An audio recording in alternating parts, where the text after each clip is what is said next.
The Gospel of Mark is the oldest gospel. Matthew and Luke both copied from it, verbatim in places. Over 600 of Mark's 621 verses appear in Matthew. About half of Mark appears in Luke. This is not a fringe theory.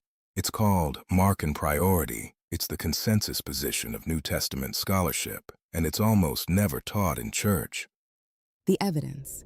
Matthew and Luke share hundreds of verses, almost word for word. They also share material not in Mark, which scholars call Q, from Quell, German for source. The dominant explanation, both Matthew and Luke independently used Mark, plus one other lost source.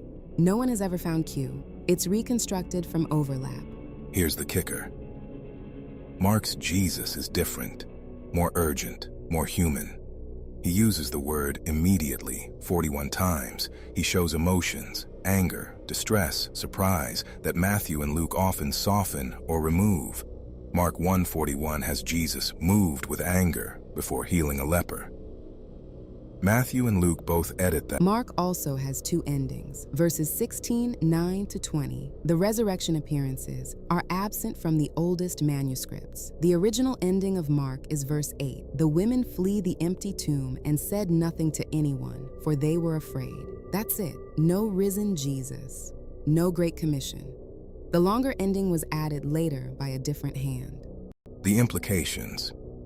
If Mark was written first, around 70 CE, and Matthew and Luke came 10 to 20 years later, the timeline of gospel composition is much later than popular understanding assumes. Jesus died around 30 CE. The first written gospel account appears 40 years later.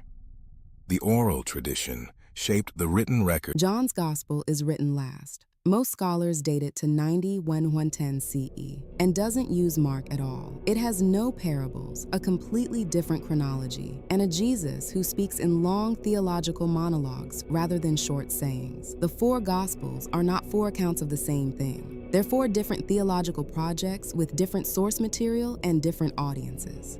Ehrman, Elaine Pagels, Richard Bauckham, and N.T. Wright, scholars from across the theological spectrum, all accept Markan priority. This is the consensus. What varies is interpretation of what it means theologically. The fact itself is not disputed in academic New Testament scholarship. Comment Mark for full sources. The full synoptic problem, Q source, Markan priority, the two endings, Lives on the Promethean Depths, link in bio.